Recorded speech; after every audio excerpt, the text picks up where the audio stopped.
เป็นรายได้ของประเทศบ่ได้ติดหนี้จักเถื่อนับแต่พวกมีหนี้เข้ามานะ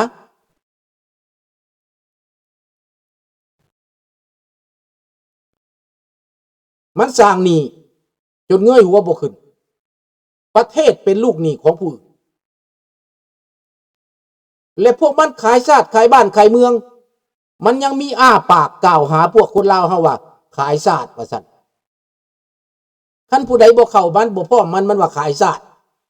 สบายดีลิงน้อย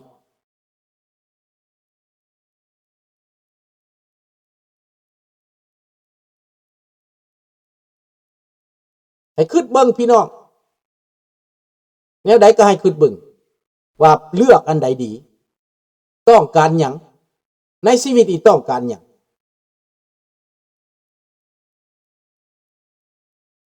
ข้าพเจ้านี่ต้องการเสรีภาพต้องการประชาธิปไตย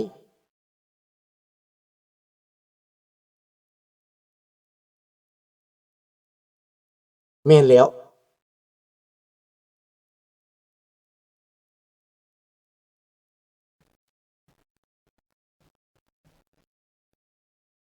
อันนี้ก็เว้าถึกนั่นแหละสำหรับประเทศจีนก็เป็นแบบนั้นในตอนนี้บ่มีความมั่นคงบ่มีความทุนเทียงบ่มีความปลอดภัยสำหรับพวกเฮามันจะใกล้เข้าสงครามที่สุดมันจะเกิดความวุ่นวายไปในทั่วโลกนี้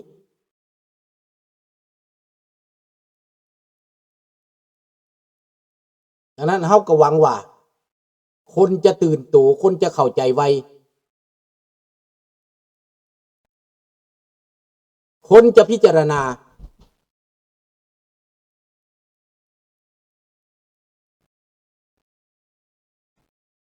สำหรับรัสเซีย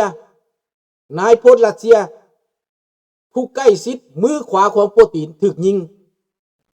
คงจะตายอยู่ในโรงพยาบาลเพราะว่าขั้นโคม่าแล้วอาจจะตายแล้วก็ได้ถูกยิงออกจากห้องนอนมาก็ยิงโลด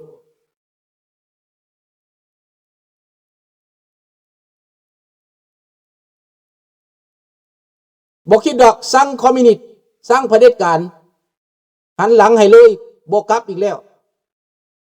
คันบ่เป็นประชาธิปไตยจ้างก็บ่กลับเอาคะแนนคำมาหามก็บ่ไปอยู่นี่สบายแล้วลูกก็สบายหลานก็สบายทำมาหากินก็สบายอยู่นี่ถึงจะขึ้นฮอดก็ได้ตัดสินใจหนีแล้วเด้เบื่อหน่ายแล้วเด้เห็นบ่วีเซอร์แล้วสิกลับไปเห็นหยังกลับไปก็สิไปหาความทุกข์ยากเห็นแต่คนทุกข์คนยากเห็นแต่เผด็จการมันทำใจบ่ได้ดอก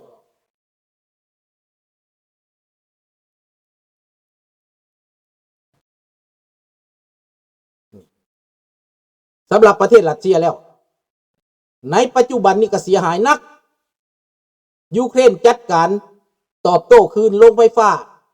อยู่เบนกรอดจัดการหลายๆบ่อนแห่งมุนด้วยปุ้ยตายหนาวคือกันคนรัสเซียก็ได้แต่คนยูเครนนี้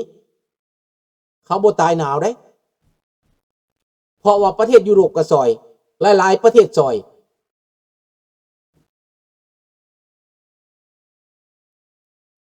ก็ให้ขึ้นเอาความแตกต่างระบอบพวกผีปอบอันนี้ตั้งแต่สมัยก่อนพระจักรลาวนั้นคนไทยไปทำงานอยู่ประเทศลาวเต็มมาเนี่ย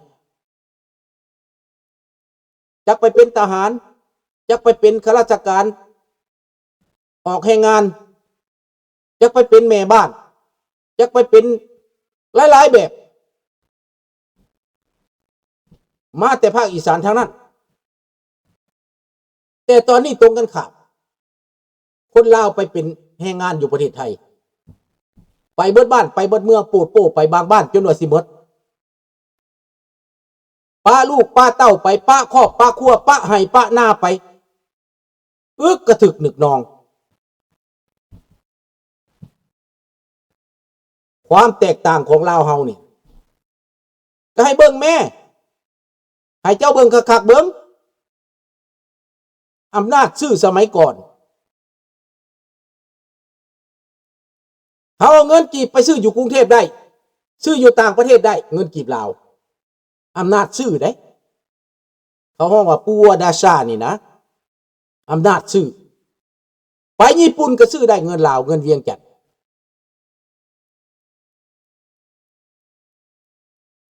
ไปใช้ได้ทุกบอลทุกทีคู่มือนี้เงินลาวออกจากประเทศไปข้ามแม่น้ำคลองไปใช้บ่ได้แล้ว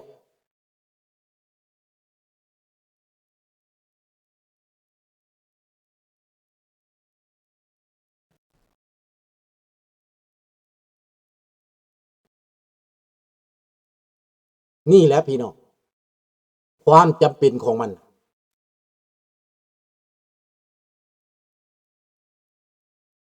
ลำบากบ่เจ้ากะไรเบิ้งเงินกีบไปเมืองไทยขายไก่ตัวหนึ่งสองตัวสบายดีเวียงใสข้าพเจ้าเอาไก่ไปขายสามตัวซื้อส่งซื้อผ่ามาได้ไก่สามตัวซื้อได้มัดขามันก็ถือไปเนาะอุ้มไปไก่สามตัว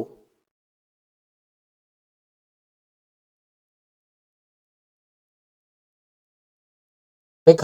ขายถาดพนม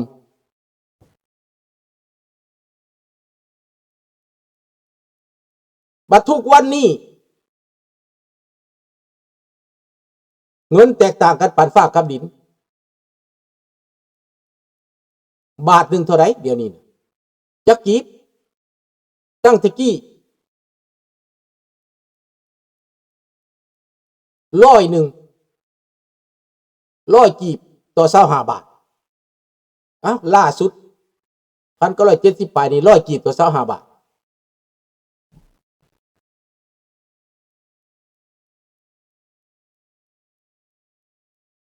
แปลว่าแบ่งสี่เนาะแบ่งเป็น400กีบต่อ25 บาทก็ไล่เบิ้งพี่น้อง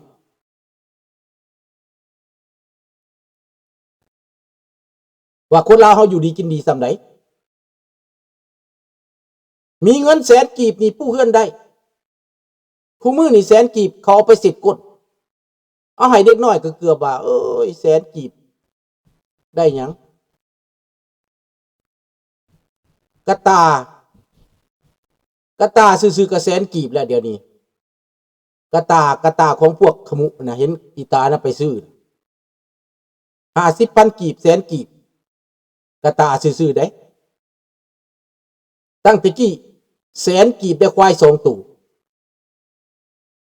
แต่ประชาชนก็บ่ได้หมายความว่าบ่มีเงินเด้บางเฮือนนี่มีเงินเป็นล้านเดี๋ยวนี้700กีบต่อ1 บาทก็คือเอาเบิ่งแต่ก่อน4กีบต่อ1 บาทบ่เท่าใดไล่เบิ่งดูอันนี้700กีบต่อ1 บาท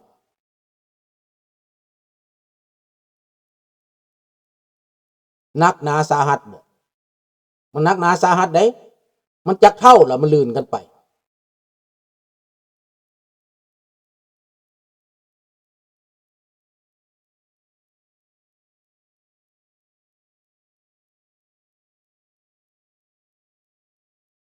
แล้วมันจะเฮ็ดหยังได้ล่ะแล้วเป็นหนี้อีกแต่ก่อนบ่เคยเป็นหนี้บาทนี่เป็นหนี้ท่วมหัวประชาชนก็อยู่ยากแหละทุกสิ่งทุกอย่างสิตายก็แล่นไปเมืองไทยอีหยังก็แล่นไปเมืองไทยเบิดเดี๋ยวนี้แทนที่โรงพยาบาลลาวนี่จะก้าวหน้าจะเจริญการศึกษาลาวจะก้าวหน้าจะเจริญเดี๋ยวนี้ไผก็บ่อยากไปโรงเรียนนายครูก็บ่อยากสอนเด็กน้อยก็บ่อยากเรียนมันแม่นหยังพี่น้องมันเกิดหยังขึ้นมันมีเรื่องหยังจะเป็นแบบนี้มันตกต่ำขนาดนี้น่ะยังบ่เห็นวะ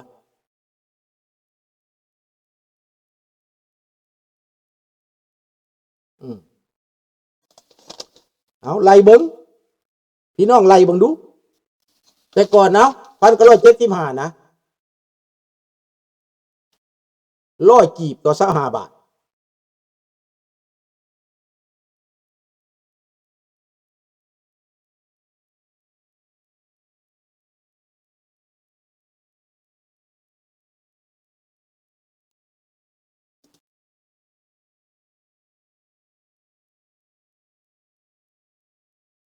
ให้ขึ้นเบิ่งแต่คนลาวเขามีอำนาจมีเงินมีคำประชาชนราษฎรมีเงินแต่ก่อนคนอยู่แถวบ้านนอกบ้านนาเขาก็มีเงินเพราะว่าเขาได้สร้างสามาหลายปีแล้วเขาได้สะสมเงินคำมาหลายแล้วมีเฮือนสูงมีเฮือนใหญ่พื้นแป้นผาแป้นมุ้งสังกะสี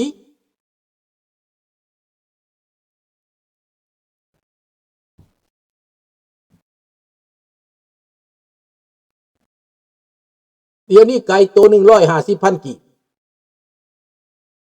แปลว่าได้เฮือนหลังหนึ่งแล้วข่าวนั้นพอเหนื่อยเฮือนหลังบางใหญ่แล้ว150,000 กีบเดี๋ยวนี้ซื้อได้แต่ไก่ตัวหนึ่งไล่เทียบเบิ้งแต่ก่อนเงิน150,000 กีบได้เฮือนหลังหนึ่งเดี๋ยวนี้ได้ไก่ตัวหนึ่งพวกท่านคิดว่ามันเจริญขึ้นหรือเจริญลงกับเบิ้งเอาเบิ้งค่าครองชีพนะ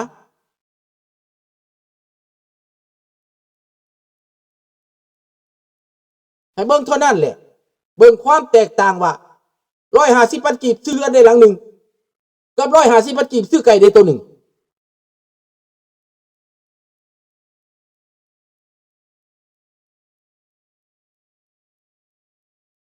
และแต่ก่อนประชาชนบ่แม่นว่าเขาบ่มีเงินได้พี่น้องข้าพเจ้าอยู่บ้านนี่นะถามเบิ่งนี่มีเงินล้าน2 ล้านพุ่นเด้2 ล้านกีบเป็นอย่างเพราะเขาสะสมมาหลายปีเขาสะสมมาหลายปีหาเงินมาตลอดชีวิตขายปูขายปลาขายเป็ดขายไก่สะสมไว้ถามว่าพอตู้มีเงินหลายปานไหนล้านหนึ่ง2 ล้านเอ้าคนบ้านนอกไหนทุกคนมีเงินมัดเงินเป็นปกคุณมีเงินหลายได้ประชาชนแต่ก่อนแม่นบ่เอ้าพอเฒ่าข้าพเจ้านี่นะมีเงิน2 ล้านกีบอยู่ในกระเป๋าอยู่ในหีบเวลาเปลี่ยนเงินเอาไปเปลี่ยนบ่ทันเหลือ2 ล้านกีบสบายดีน้องรัตวรประชาชนแต่ก่อนมีเงินและเขาก็บ่ได้ทุกข์ได้ยากเด้เพราะว่าประชาชนมีเงินเด้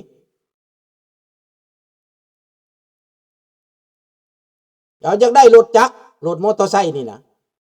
รถ Honda นี่นะ Honda ผู้หญิงนี่นะ Honda แบบเป็นปลากระเปืองออกมาน่ะ Honda มาจากญี่ปุ่นใหม่ๆนะเท่าไหร่120,000ซื่อๆได้120,000ซื่อๆได้รถนั่นน่ะกาวาซากิคันมักคักๆนี่นะ300,000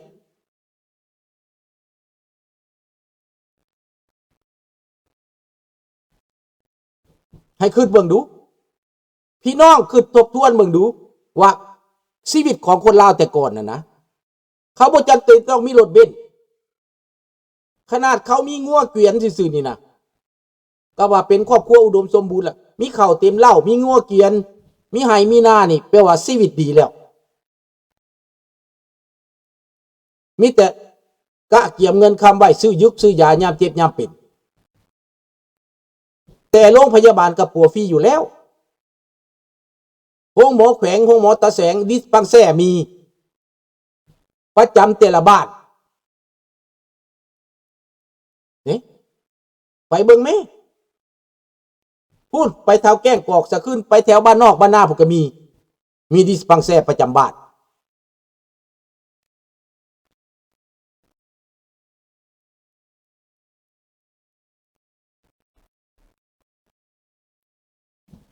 เดี๋ยวนี้เด็กน้อยอ่านบ่ได้เขียนบ่เป็นแม้แต่เฮียนมากก็อ่านบ่ได้จบมัธยมยังอ่านสื่อตัวเองเป็นภาษาต่างประเทศบ่ได้สลักหลังซองก็ยังบ่เป็น